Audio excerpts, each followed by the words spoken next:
You thought she was a helpless old lady, but the helpless one here is you.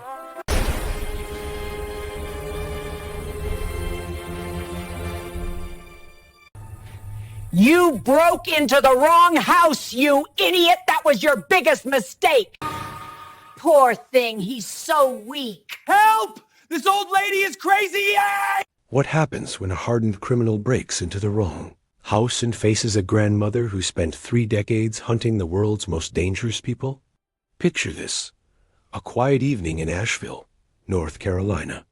A professional thief scans the neighborhood, spotting what he believes is the perfect target, an elderly woman living alone in a modest home surrounded by rose gardens.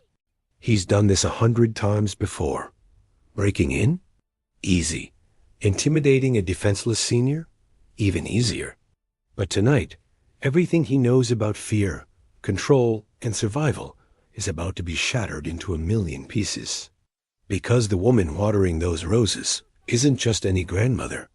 She's Margaret Thornton, codenamed the Phantom, one of the CIA's most lethal operatives, responsible for dismantling terrorist cells across 4 continents. For 32 years, she was the ghost that dictators feared, the shadow that made arms dealers disappear, the whisper that ended criminal empires. And now, this fool has just walked into her domain, thinking age has made her weak. He'll discover that some skills never fade, some instincts never die, and some women should never, ever be underestimated. What unfolds in the next few hours will prove that the most dangerous person in any room isn't always the one holding the weapon. It's the one who knows exactly how to take it away. Will this criminal walk out alive? Will Margaret's carefully buried past explode back into her present?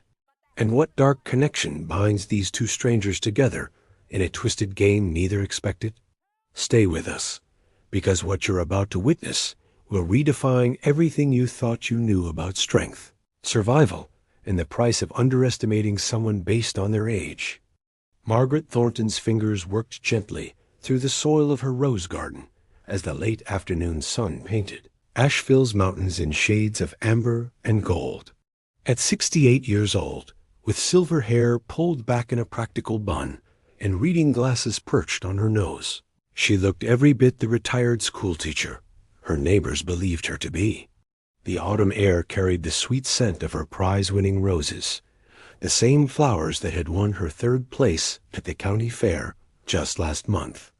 Her home sat on a quiet street in West Asheville, a charming neighborhood where families walked their dogs and children played hopscotch on sidewalks. The Blue Ridge Mountains provided a stunning backdrop to this peaceful existence, a life that seemed a million miles away from the chaos, violence, and secrets that had defined her previous decades. Inside her modest craftsman-style house, everything spoke of comfortable retirement. Knitted afghans draped over furniture, photographs of nieces and nephews, actually fellow agents she could never publicly acknowledge, lined the mantel. A half-finished crossword puzzle sat on the kitchen table beside a cup of chamomile tea. To anyone who looked, Margaret Thornton was exactly what she appeared to be, a sweet, solitary woman enjoying her golden years in one of America's most picturesque cities. But beneath the floorboards of her guest bedroom lay something that contradicted this carefully constructed image. A reinforced safe contained 3 passports under different names, $40,000 in various currencies, 2 untraceable handguns, and a leather portfolio filled with classified documents that officially didn't exist.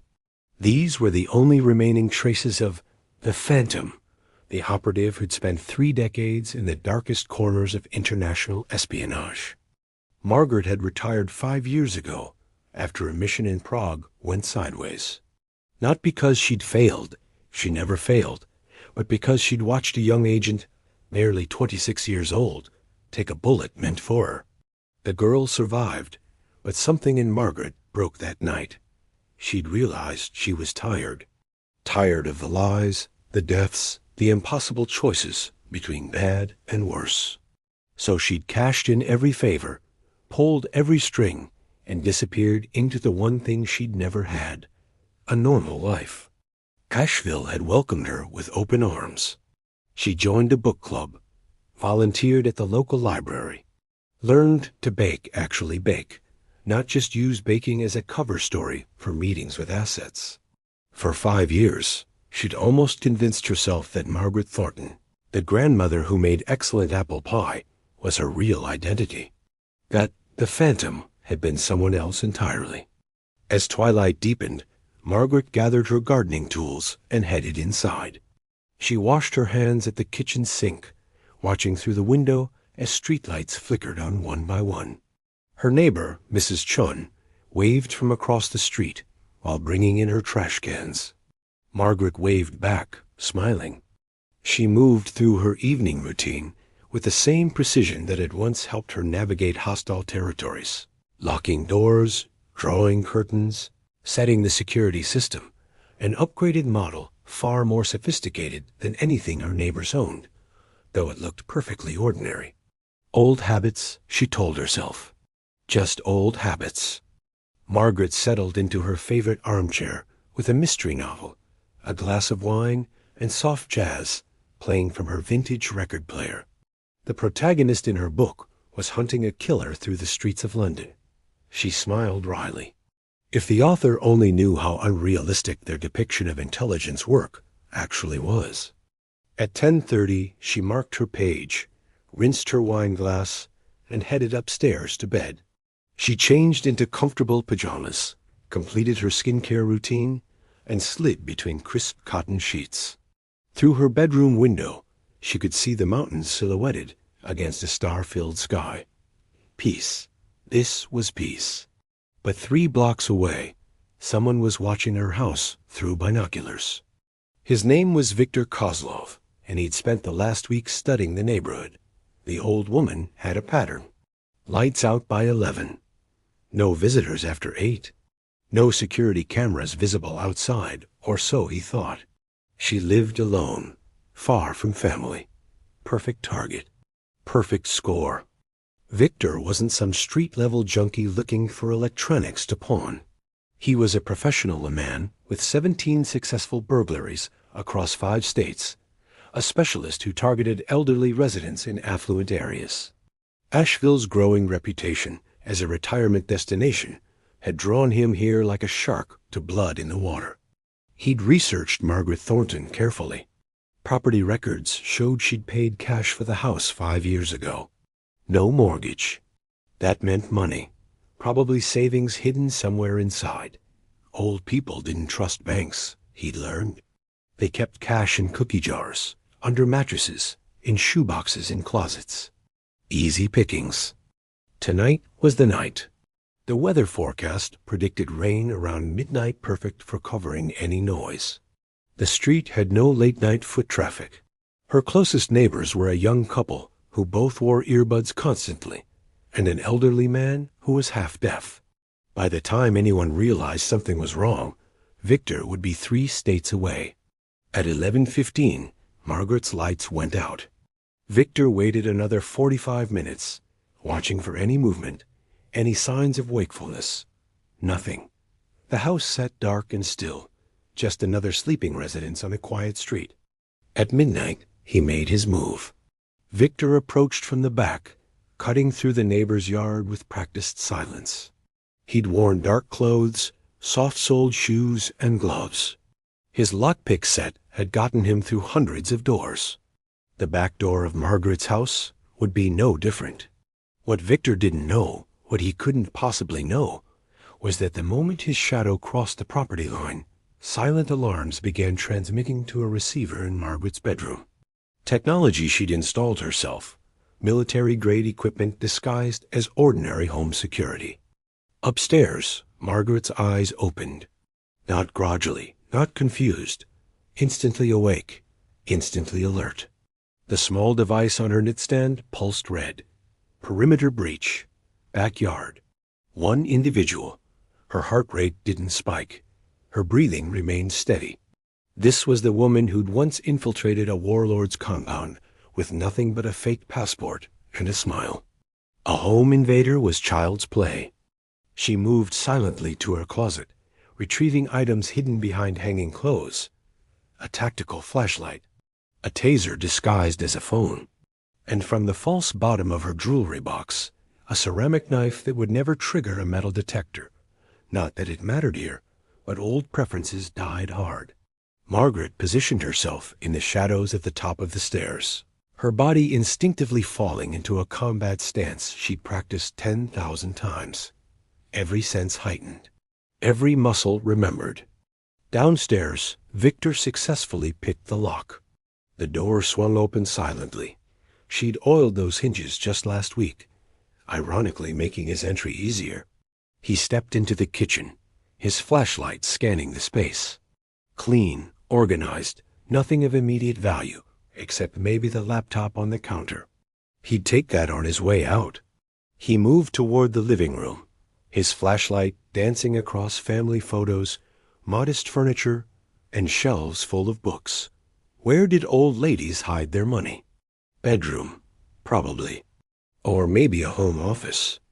Victor found the stairs and began climbing, each step careful and measured. He'd done this so many times before. In and out in 15 minutes.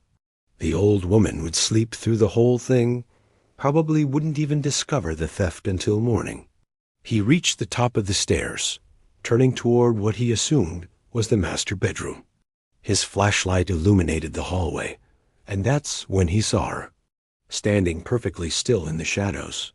Not cowering, not frightened, just waiting. For a split second, their eyes met, and Victor felt something he hadn't experienced in years. Genuine uncertainty. Because the woman looking back at him wasn't showing fear.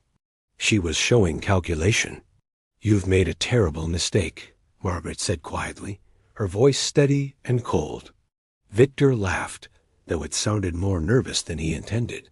"Just give me your valuables, Grandma, and nobody gets hurt." Margaret's expression didn't change. "I'm not worried about me getting hurt." That's when Victor noticed how she was standing. Not like a frightened victim, like a fighter, like someone who'd done this before. He shook off the thought. She was an old woman. He was 6'2", 200 pounds, 34 years old and in his prime. He took a step forward, reaching for the knife in his pocket. He never saw her move. One moment she was 5 feet away. The next, his wrist was twisted at an impossible angle, the knife clattering to the floor, and his face was pressed against the wall with a strength that seemed impossible for a woman her age. "Here's what's going to happen," Margaret whispered in his ear, her voice carrying decades of authority. "You're going to tell me who sent you, why you targeted me specifically, and whether you're working alone. Then, maybe, you'll walk out of here with just your pride damaged." Victor's mind raced. This wasn't right. This wasn't how it was supposed to go. How was she this strong? How did she move that fast? "I don't know what you're talking about, lady. I just picked your house random." Margaret increased the pressure on his arm. "Wrong answer. Professional criminals don't pick targets randomly. You've been watching my house for at least a week. I've seen you. So let's try again. Who are you working for?" And that's when Victor realized the truth that would haunt him for the rest of his life. He hadn't broken into a helpless grandmother's house. He'd walked into a trap set by someone far more dangerous than he could ever hope to be. The hunter had become the hunted, and the night was just beginning. If you're already hooked on Margaret's story and want to see what happens next, make sure to subscribe to our channel, leave a like, and drop a comment below. Share this video with anyone who loves a good twist, because what's coming next will absolutely blow your mind. Victor thinks he's in control, but he's about to discover exactly who Margaret Thornton really is. And trust me, you won't believe the secrets she's been hiding. The ghost is about to awaken, and when she does, nothing will ever be the same. Victor Kozlov had faced dangerous situations before. He'd been in prison fights, confrontations with rival criminals, even a shootout in Atlanta that left scars across his ribs. But none of that had prepared him for the cold, professional efficiency of the elderly woman currently controlling every movement of his body with just one hand. "Let me go." he hissed, trying to wrench himself free. Margaret responded by shifting her grip something technical, something precise, and suddenly Victor's entire arm went numb. Fear, real and primal, shot through his system. Radial nerve compression, Margaret explained calmly, as if teaching a class. One of the first things they teach you in close quarters combat. You'll get feeling back in about 20 minutes. Now, are you ready to have an honest conversation? Or shall I demonstrate what happens to the ulnar nerve? Victor's breath came in short gasps. You're not normal. What are you? I'm someone who really values her privacy, Margaret replied. Someone who left a very complicated life behind and would like to keep it that way. But you've created a problem, haven't you? You've seen me. You know where I live. And even if I let you go, there's no guarantee you'll stay quiet. She guided him down the stairs with humiliating ease, maintaining her grip while maneuvering him into her kitchen. With her free hand, she flipped on the lights, revealing a space that looked like any other grandmother's kitchen, except for the tactical planning in her movements. Margaret pushed him into a chair at the kitchen table. Hands flat on the table. Don't move. Victor complied, his mind racing through options. He was bigger, younger, stronger in theory. But this woman moved like liquid, like someone who'd spent their entire life learning how to break people exactly like him. His knife was still upstairs. He had a backup piece in his ankle holster, but getting to it seemed impossible with her watching him like a hawk. Margaret moved to her coffee maker, an absurdly domestic action that somehow made everything more surreal. Coffee? You'll need it. We're going to be talking for a while. I don't want any damn coffee. I want to leave. Not an option. She set the machine brewing and turned to face him fully for the first time in proper light. In her pajamas and bathrobe, silver hair slightly mussed from sleep, she should have looked harmless. Instead, Victor found himself looking at someone who radiated contained danger. Let's start with the basics. Name? John Smith. Margaret sighed. Let's not waste time with obvious lies. I'm going to search you now. If you move suddenly, I'll assume you're attacking and respond accordingly. Given my training, you won't enjoy the response. She moved behind him before he could protest, and within seconds had removed his wallet, phone, backup knife from his ankle, and a small handgun he'd forgotten was in his jacket pocket. Professional. Thorough. Terrifying. She examined his driver's license. Victor Kozlov. Russian immigrant, naturalized citizen, last known address in Charlotte. You have a record breaking and entering. Assault, fraud. 3 years in FCI Butner, released 18 months ago. She looked up. How am I doing so far? Victor stared at her, his mouth dry. Who the hell are you? Someone who knows how to do a background check, Margaret replied smoothly. She pocketed his phone and weapons. But that's not the interesting question. The interesting question is, why are you in Asheville? Your pattern is Charlotte, Raleigh, Durham, big cities with wealthy suburbs. Asheville is outside your usual hunting ground. I needed a change of scenery. Try again. The coffee maker beeped. Margaret poured 2 cups, sliding one across to Victor, despite his earlier refusal. You're not freelancing. You're too methodical, too careful. Someone hired you for something specific. Was it reconnaissance? Were you supposed to plant something? Steal something particular? Victor felt sweat beading on his forehead. How did she know all this? I work alone. Always have. I picked your house because it looked like an easy score. End of story. Margaret sat down across from him, wrapping her hands around her coffee mug. Victor, I'm going to tell you something, and I need you to really hear it. I've spent most of my adult life identifying liars. I can tell when someone's heart rate increases, when their pupils dilate, when they swallow more frequently. Right now, you're exhibiting all 3. So please don't insult my intelligence.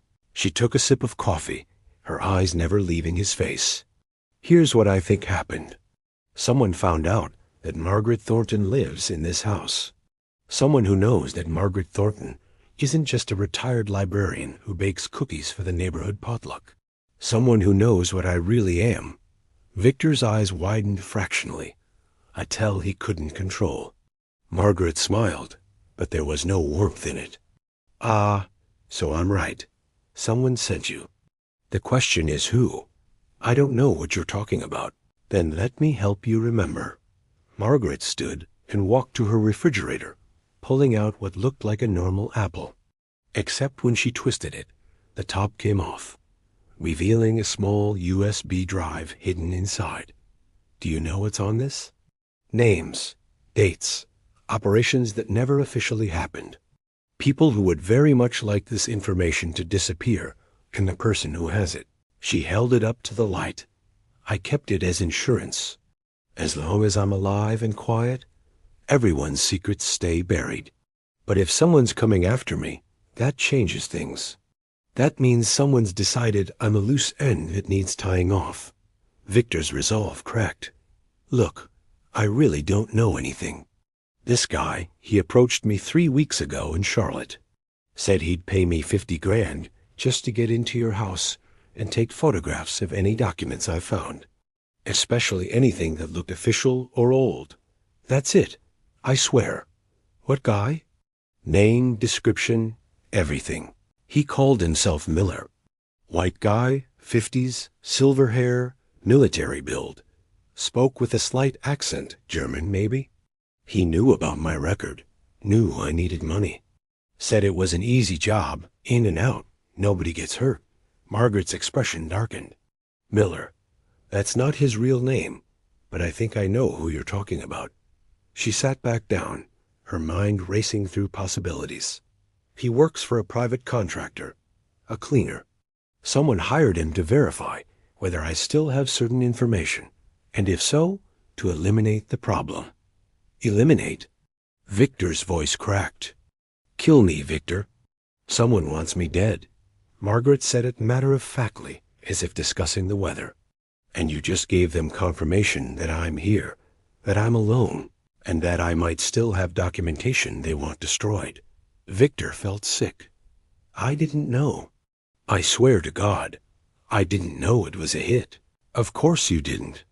You were a useful idiot. A deniable asset who'd take the fall if things went wrong. Margaret drummed her fingers on the table. Which puts us both in an interesting position. They'll know you made contact by now. When you don't report back or return their calls, they'll assume either you failed or I caught you. Either way, they'll send someone more capable. So let me go.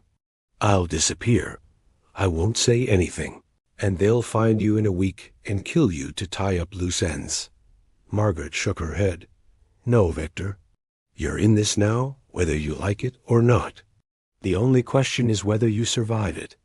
Victor looked at this grandmother, who'd somehow transformed into the most terrifying person he'd ever met. What do you want from me? Information. Numbers your contact used. Meeting locations. Anything that helps me identify who's actually behind this. Margaret's eyes were hard as diamonds. And then you're going to help me set a trap. Because if they're coming for me, I'd rather control when and where the confrontation happens. You're insane. No, I'm experienced. There's a difference.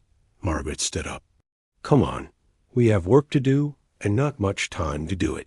As she led Victor toward her basement, a space he suddenly didn't want to see, he realized that everything he thought he understood about crime, danger, and control had been an illusion. He'd broken into the wrong house, challenged the wrong person. And now he was trapped in a game where the rules had been written decades ago by people who made violence into an art form. Somewhere in the darkness, Victor's phone buzzed with an incoming text. Neither of them looked at it. They both knew what it said. Status report. The clock was ticking. And Margaret Thornton, the woman who'd once been called the Phantom, was about to remind the world why they'd given her that name. What do you think of Margaret's decision to trust Victor, even partially? Is she making a mistake, or is this part of a larger plan? Drop your thoughts in the comments below.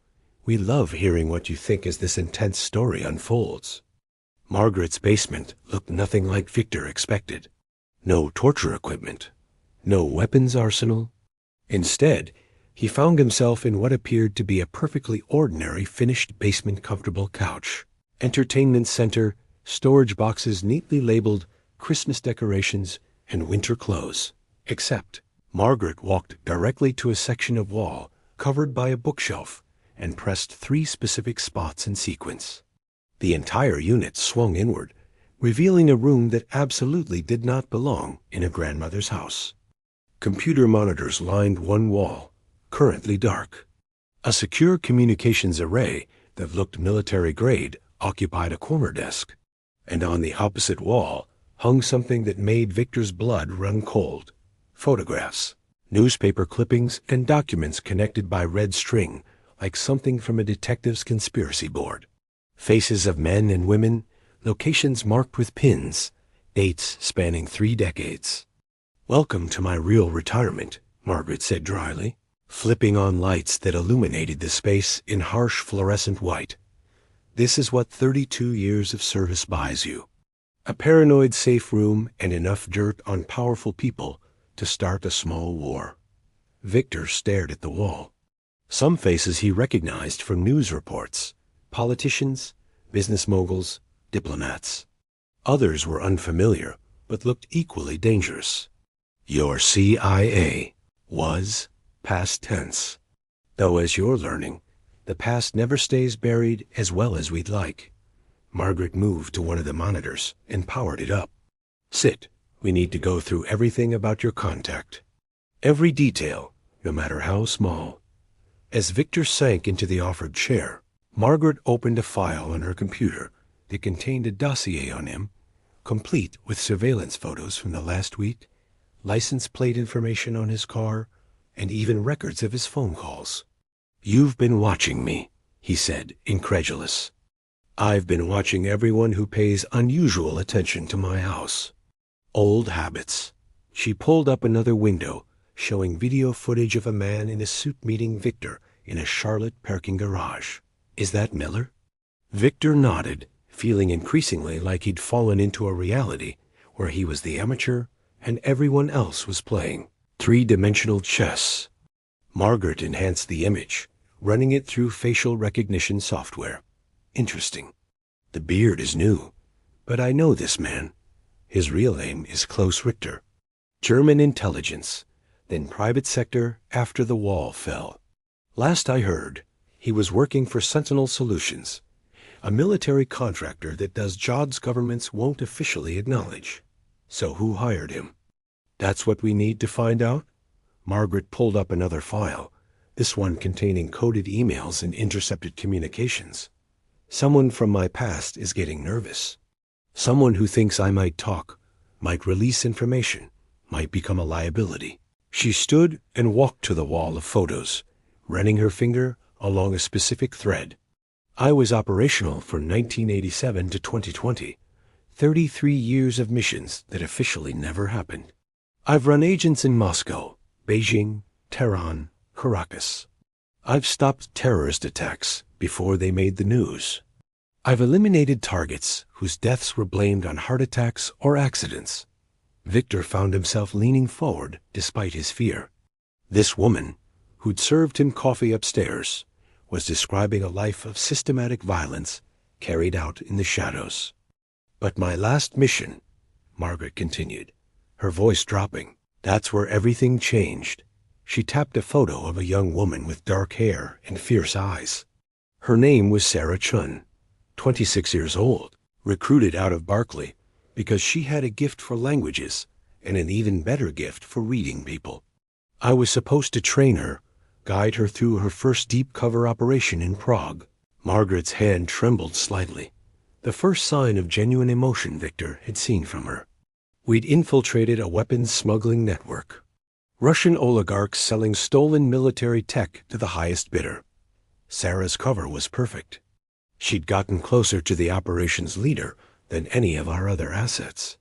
We were days away from rolling up the entire organization." She closed her eyes. And someone betrayed us. Someone on our side. I still don't know who. One night, they came for both of us. 20 armed men in an abandoned warehouse. Sarah put herself between me and the shooters. Took 3 rounds meant for my chest. Did she survive? Barely. 6 months of recovery. Physical therapy. Psychological counseling. She's out of the game now, married to a dentist in Portland, raising 2 kids. Margaret turned back to Victor. But I never found out who sold us out. The investigation went nowhere. Files disappeared. Witnesses recanted. It was a professional cover-up from inside the agency. And you think whoever betrayed you then is coming after you now? I know they are. Margaret returned to the computer and pulled up a classified document. Before I retired, I made copies of everything related to that Prague operation. Names, communications, financial transfers. Everything that might help me identify the traitor. I kept it as leverage. If they left me alone, I'd leave them alone. Mutual assured destruction. But someone's decided to eliminate the threat, Victor finished. Exactly. Margaret pulled up a list of names. These are the people who had access to our Prague operation details.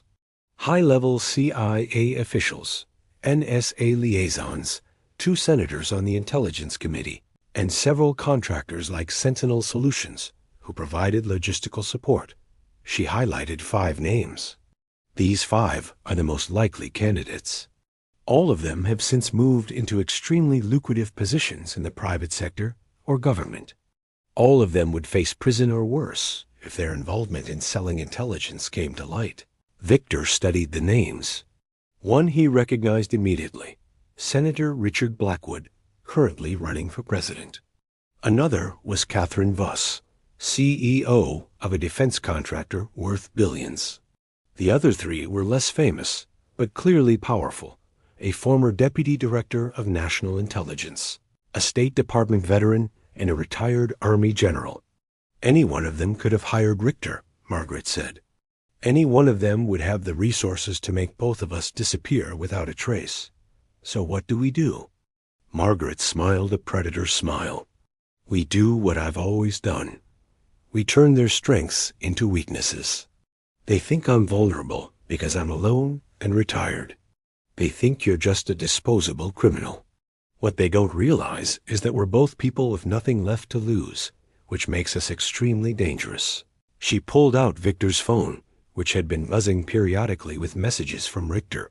First, you're going to respond to these texts. You're going to tell him that you successfully infiltrated my house, that I'm definitely alone, and that you saw documents in a safe that match what he's looking for. You're going to request a meeting to hand everything over. He'll know it's a trap. He'll suspect it's a trap. But he'll come anyway, because he needs confirmation. That's when we get our answers.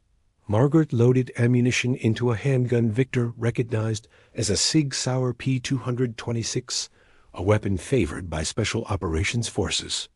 I need to know who wants me dead. Once I have that name, I can make arrangements to ensure that my insurance policy goes public if anything happens to me. Mutually assured destruction, properly implemented this time.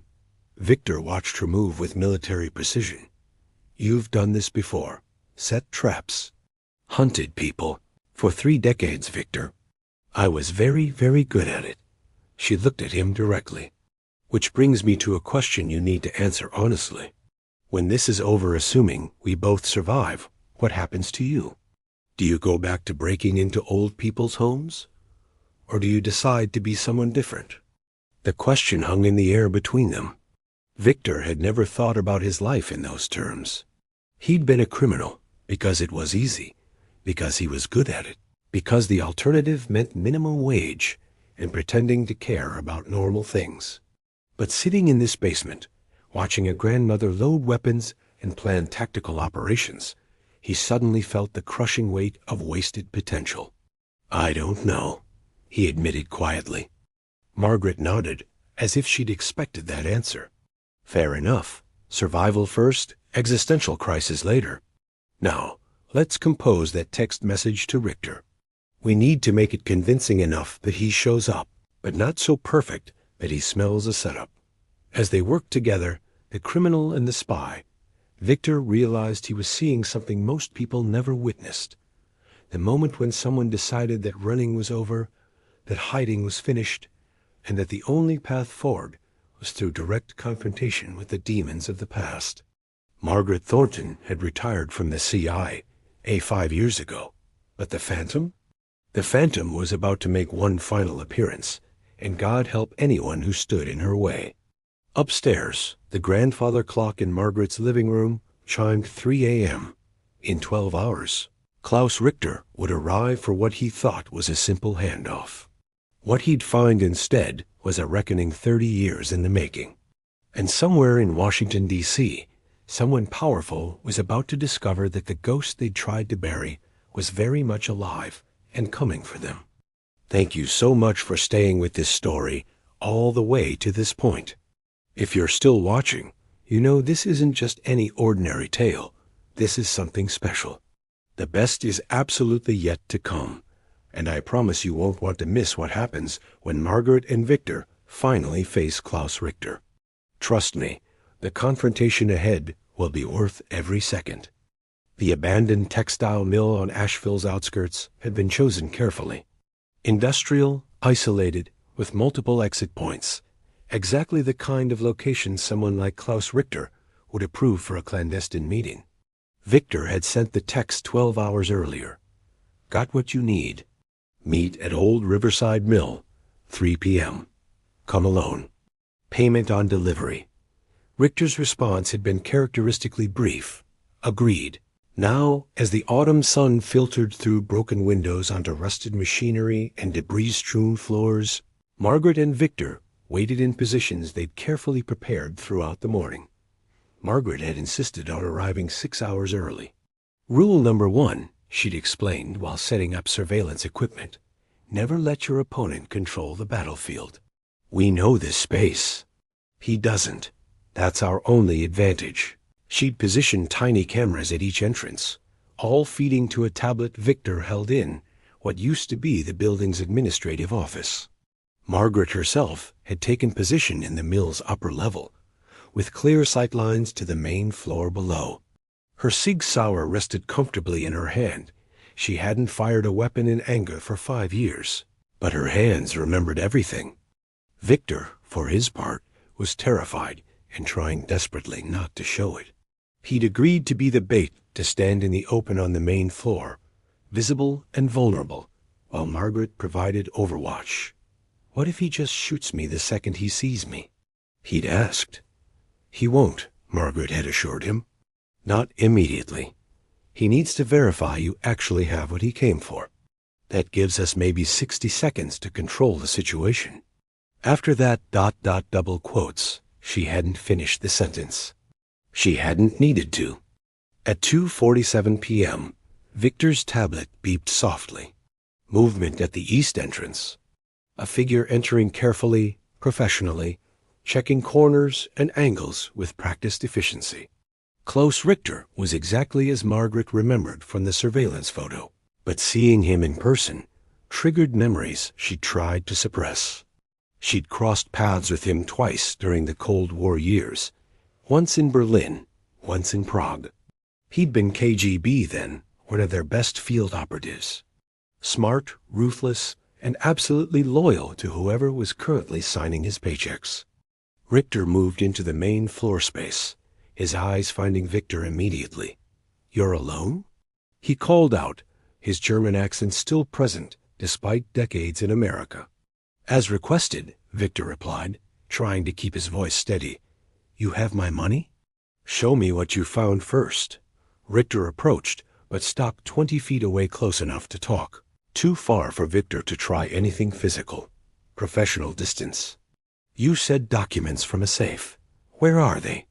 Victor pulled a folder from his jacket. Actual documents Margaret had selected specifically for this purpose.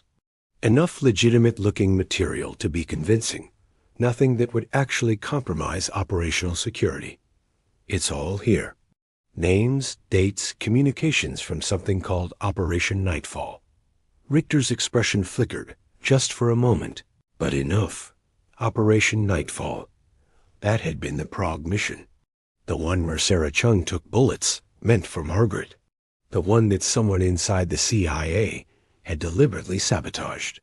Bring it here, Richter ordered. Money first. You're not in a position to negotiate, Victor. Richter's hand moved subtly toward his jacket. You've been quite busy since you left Charlotte. The police would be very interested to know about your activities in Asheville. Unless, of course, you cooperate. From her position above, Margaret's finger moved to her trigger. Not yet. Wait for confirmation. Who hired you? Victor asked, following the script they'd prepared. Just curious. Who pays 50 grand for old documents? Richter smiled coldly. Someone who values their privacy. Someone who understands that loose ends must be tied off. He pulled a handgun from his jacket, not pointing it directly at Victor, but making its presence clear. Here's what's actually going to happen. You're going to give me those documents. Then you're going to take me to Margaret Thornton's house and show me her safe. After that, we'll discuss your payment. And if I refuse, then I shoot you here and find the house myself. Your choice is whether you die quickly or slowly, not whether you die. Richter took a step forward. Now, stop wasting my time. That's when Margaret's voice echoed through the empty mill, amplified by the acoustics, and carrying a weight that made both men freeze. Hello, Klaus. It's been a long time. Richter spun, his weapon rising instantly as he scanned the upper levels. His face had gone pale. Margaret, surprised? She stepped into view on the catwalk above, her own weapon trained steadily on him. You really should have considered the possibility that Victor wasn't working alone. Or did you forget that I spent 3 decades teaching people exactly how to set up ambushes? Richter's jaw clenched. You should have stayed retired, Margaret. You should have kept your head down and enjoyed your golden years. I tried. Believe me, I tried. But someone decided I was a liability. Margaret began descending the metal stairs, her gun never wavering from center mass on Richter's chest. Someone who betrayed me and Sarah Chun in Prague. Someone who's been sleeping very comfortably on blood money for 5 years while I've been watering roses and pretending to be normal. I don't know what you're talking about. Yes, you do. Because you were there, Klaus. You were one of the contractor's Sentinel solutions provided for logistics. You had access to our secure communications, our safe houses, our extraction protocols. Margaret reached the ground floor, maintaining tactical distance. 20 men showed up to kill us that night. Someone told them exactly where we'd be and exactly when we'd be vulnerable. That someone was on our side. And you're going to tell me who? Richter laughed bitterly. You think I'd betray operational security? Even if I knew, which I don't, why would I tell you? So you can put a bullet in me? No. So I don't release every piece of information I have about Operation Nightfall to every major news organization in America. Margaret's voice was ice. I have names, Klaus.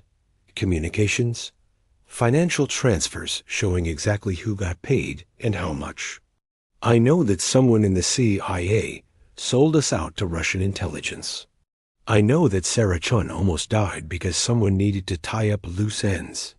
What I don't know is the specific name at the top of the chain. She took another step forward. But you do. Because Sentinel Solutions doesn't move without client approval. Someone hired your company, briefed you on the operation, and authorized you to coordinate with hostile forces. That someone gave you a name to report to. And you're going to give me that name right now. Richter's eyes darted between Margaret and Victor, calculating odds. 2 against 1. But he still had his weapon, and he'd survived 5 decades in the intelligence business by being faster and more ruthless than his opponents. Catherine Voss, he said finally.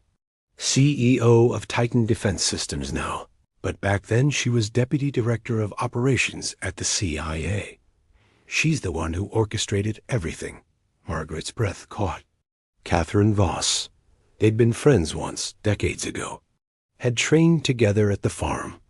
had run operations in Eastern Europe during the final years of the Cold War. Catherine had been at Margaret's retirement party, had hugged her and wished her well. Why? Margaret's voice cracked slightly. Why would Catherine betray her own people? Money, power, the usual reasons. Richter seemed almost sympathetic. She'd been selling intelligence to the Russians for 3 years by the time Prague happened, made millions. But you and Sarah were getting too close to the smuggling network. If you'd succeeded in dismantling it, the financial trail would have led back to her. She couldn't allow that, so she tried to have us killed, and very nearly succeeded. Sarah Chun survives because of luck and excellent trauma surgeons. You survive because you're too paranoid to trust anyone completely. You had that backup extraction route she didn't know about. Richter lowered his weapon slightly. But here's the thing, Margaret. Catherine Voss is now one of the most powerful people in the American defense establishment. She has connections in Congress, the Pentagon, the intelligence community. If you go after her, she crush you. Then I'll make sure I take her down with me. Margaret's resolve hardened. Victor, call the number I gave you. Tell them to release the documents. Victor pulled out a phone, not his own, a burner Margaret had provided, and began dialing. Wait, Richter's weapon came back up. You don't understand what you're doing. Those documents implicate dozens of people. This isn't just about Catherine. You'll bring down half the intelligence community. Operations will be compromised. Agents will be exposed. People will die. People already died. Margaret's voice rose, raw emotion breaking through her professional control. Sarah almost died. And for what? So Catherine could buy a bigger house? So she could climb the corporate ladder? No, the corruption ends here. Richter made his decision. His weapon swung toward Victor, the easier target, the one not trained for combat. His finger began to squeeze the trigger. Margaret fired first. The shot echoed through the mill like thunder. Richter's weapon clattered to the ground as he grabbed his right shoulder, blood seeping through his fingers. He dropped to his knees, his face twisted in pain and shock. Non-lethal, Margaret said coldly, approaching him. Though, I'll admit, part of me wanted to put that bullet 6 inches lower.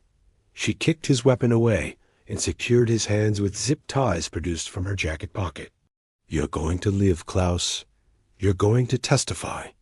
You're going to give prosecutors everything they need to build a case against Catherine Voss and everyone else involved in Operation Nightfall. She'll have me killed in prison. Probably.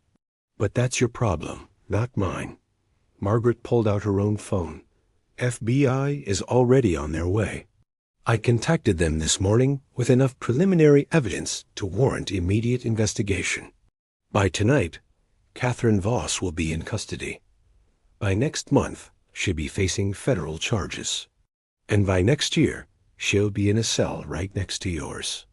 Victor, who'd been frozen in shock since the gunshot, finally found his voice. You planned all of this? The meeting, the confrontation, everything? Of course. Did you think I survived 32 years by leaving things to chance? Margaret smiled grimly. Klaus was always going to give up his employer once cornered. Catherine was always going to be arrested once I provided evidence. This was just the most efficient way to accomplish both objectives simultaneously. In the distance, sirens began to wail multiple vehicles approaching fast. Victor, Margaret said seriously, you have a choice to make. You can run right now, disappear before the FBI arrives. Or you can stay and cooperate. If you stay, you'll face charges for your previous crimes. But you'll also get consideration for helping expose a major counterintelligence breach. With a good lawyer and genuine cooperation, you might serve 2 years instead of 10. Victor looked at her for a long moment. This woman who'd been his victim, then his captor, then his ally. This woman who'd somehow turned a home invasion into the exposure of a high-level conspiracy. I'll stay, he said quietly. I'm tired of running. Margaret nodded, something almost like respect in her eyes. Good. That's the first smart decision you've made in a long time. The FBI vehicles screeched to a halt outside. Agents in tactical gear poured into the mill, weapons drawn, shouting commands. Margaret carefully placed her weapon on the ground and raised her hands, letting them take control of the scene with professional efficiency. As they secured Richter and began taking statements, one agent, a woman in her 40s with sharp eyes and an FBI jacket, approached Margaret directly. "Agent Thornton? I'm Special Agent Melissa Rodriguez. We spoke on the phone this morning." "I'm not an agent anymore," Margaret corrected. "Just a civilian doing her civic duty." Rodriguez smiled slightly. "Right. A civilian who managed to expose one of the largest intelligence breaches in CIA history, capture a wanted international operative, and gift wrap a case against a major defense contractor CEO. Quite a productive retirement you're having. I do what I can. The director wants to speak with you. Officially, to take your statement." Unofficially, ... Rodriguez lowered her voice. "There are people who think you might be interested in consulting work. Someone with your experience and clearance level could be valuable." Margaret looked around the mill, at the agents processing evidence, at Victor being read his rights with something like dignity, at Klaus Richter receiving medical attention before his long journey through the justice system. She thought about her rose garden back home, her book club, her carefully constructed normal life. "Tell the director I'll think about it," she said finally. "But right now, I just want to go home." This story is almost at its conclusion, but you absolutely need to stay until the very end to discover how Margaret's life changes after this explosive confrontation. If you've watched this far, it means you're invested in this story, and that tells me you're exactly the kind of viewer we create content for. Do yourself a favor, hit that subscribe button and turn on notifications so you don't miss any of our upcoming stories. Each one is as intense, emotional, and surprising as this one. And smash that like button to tell us you want more content like this. The final chapter is coming up, and trust me, you won't believe how this all wraps up. 3 months later, Margaret sat in her garden as the first hints of spring began to emerge.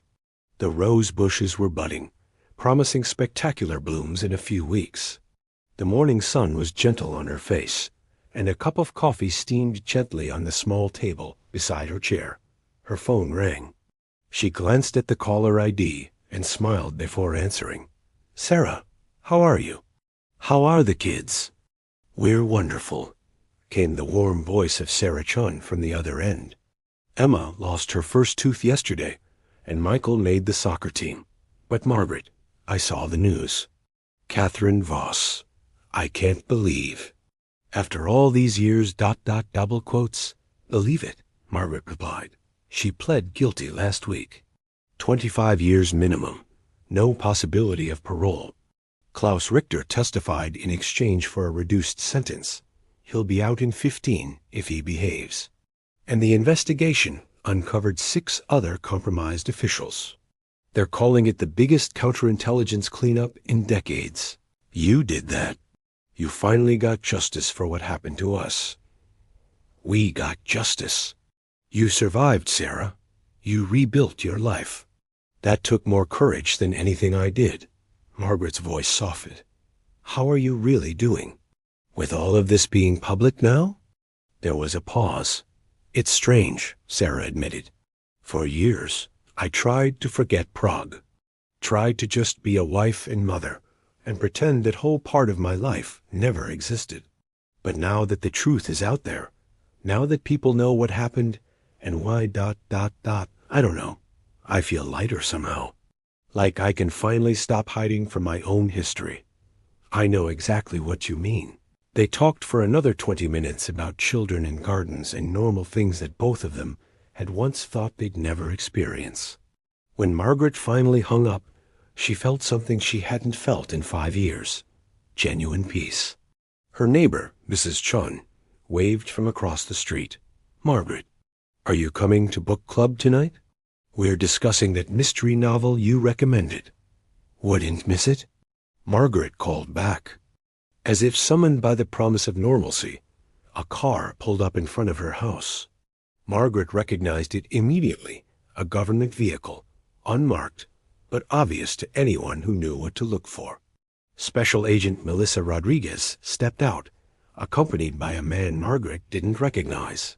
He was in his 60s, distinguished, wearing a suit that probably cost more than most people's monthly rent. "Miss Thornton," Rodriguez greeted her warmly. "Sorry to drop by unannounced. This is Deputy Director Marcus Webb from the CIA. He asked if he could have a few minutes of your time." Margaret gestured to her patio. "Of course." "Coffee? That would be lovely," Webb said, his voice carrying the refined tones of someone who'd spent decades in Washington's corridors of power. Once they were settled with coffee and Margaret's homemade lemon bars, because old habits of hospitality died hard, Webb got straight to the point. "Ms. Thornton, what you've done for the agency and for American intelligence broadly cannot be overstated. You exposed a traitor at the highest levels, prevented further compromise of our operations, and helped us identify and remove numerous bad actors from positions of trust. I did what any loyal officer would do," Margaret replied carefully. "Yes, well, that's actually what I want to discuss." Webb set down his coffee cup. "The intelligence community has a problem. We have brilliant young people coming in with computer skills and language abilities. But we've lost something in the transition to the digital age. We've lost the kind of institutional knowledge, the fieldcraft, the human intelligence expertise that officers like you possessed. Sir, if you're offering me a job—" "Not exactly. Let me finish." Webb smiled. "We're creating a new training program for our mid-career officers. People who've been behind desks for 5 to 10 years, but need to understand what real operational work looks like. We need someone to teach them. Someone who's been in the field, who's survived situations that would kill most people, who understands both the old ways and how to adapt them to new realities." Margaret stared at him. "You want me to train CIA officers? Consulting work. 2 or 3 times per year, you'd come to the farm for a week and put our people through realistic scenarios. Teach them what actually works in the field, not what the textbooks say. Share the lessons you learned over 3 decades. And in between these sessions, you go back to your roses and your book club and your lovely quiet life in Asheville." Webb leaned forward. "Margaret, I'm not asking you to return to operational status. I'm asking you to share your knowledge with the next generation, to help us make sure that what happened to you and Sarah Chun never happens again." Margaret looked out at her garden, considering. Part of her wanted to refuse. She'd earned her peace. She'd paid her dues in blood and years. But another part, the part that had spent 32 years serving, something larger than herself, recognized the opportunity, not to return to the shadows, but to illuminate them for others, to take the hardest lessons of her life and turn them into wisdom that might save lives. 3 times per year, she said finally, 1 week each time. And I have complete curriculum control. I teach what I think they need to know, not what's politically convenient." Webb extended his hand. "Deal." After they left, Margaret sat alone with her thoughts for a long time. The sun climbed higher, warming the spring air. Her phone buzzed with a text message. It was from Victor. "Just completed my first week of community service. Working at a youth center, teaching kids about making better choices. Weird how life works out. How are you?" Margaret smiled and typed a response. "Proud of you. Keep going. You're doing the right thing." Victor had pled guilty to his past crimes and received a 5-year sentence with the possibility of parole in 2 for his cooperation with federal investigators. The judge had been impressed by his genuine remorse and his testimony against Richter. He'd served time, yes, but he'd come out the other side with a chance at a real life. Margaret stood and walked to a specific rose bush, a beautiful white variety she'd planted the day she moved to Asheville. She'd named it the Phoenix in a moment of private symbolism. rising from ashes, beginning again. 5 years ago, she'd tried to bury the phantom completely. She'd believed that Margaret Thornton, the grandmother, had to be an entirely separate person from the operative who'd hunted in the darkness. But life, she now understood, didn't work that way. You couldn't divide yourself into neat compartments. The woman who'd survived Prague was the same woman who made lemon bars for her neighbors. The operative who'd taken down Catherine Voss was the same person who cried at sad movies. All of it was real. All of it was her. The difference now was balance. She could tend her garden and train intelligence officers. She could join book club and use her skills when they were truly needed. She didn't have to choose between the life she'd lived and the life she wanted. That evening, Margaret did attend book club. They discussed the mystery novel's ending, argued about the killer's motivation, and ate the chocolate cake Mrs. Chun had baked. It was ordinary and comfortable, and exactly what Margaret needed. As she walked home under streetlights that painted the sidewalk in pools of gold, Margaret thought about the strange journey that had brought her here. A thief breaking into her house, a confrontation with her past, the exposure of betrayal that had haunted her for years, and somehow, impossibly, a path forward that honored both who she'd been and who she was becoming. Her phone rang one final time that day. Special Agent Rodriguez. Margaret, I thought you should know. We just got word that the conviction of Catherine Voss has led to 3 foreign intelligence services requesting to share information about other compromised American officials. This is going to keep unraveling for months, maybe years. What you started is bigger than anyone imagined. Good, Margaret said simply. Let it all come to light. The shadows have hidden enough secrets. There's something else. Victor Kozlov's lawyer contacted us. Apparently he's been writing to you. Letters he hasn't sent. His therapist suggested he express his gratitude to you for, and I'm quoting here, seeing him as something more than a criminal. Did you know about this? Margaret felt a warmth in her chest. No, I didn't. But I'm glad he's working on himself. You changed his life, Margaret. You changed a lot of lives. After hanging up, Margaret entered her house and locked the door behind her. She climbed the stairs to her bedroom, changed into comfortable pajamas, and slid between clean sheets. Through her window, the mountains stood silhouetted against a star-filled sky. She'd survived attempted murder, Cold War espionage, betrayal by a trusted friend, and a home invasion by a desperate criminal. She'd exposed corruption at the highest levels and helped bring justice to those who thought they were above accountability. And tomorrow, she'd wake up and water her roses. She'd make coffee and read the newspaper. She'd wave to her neighbors and maybe bake cookies for the new family that had just moved in down the street.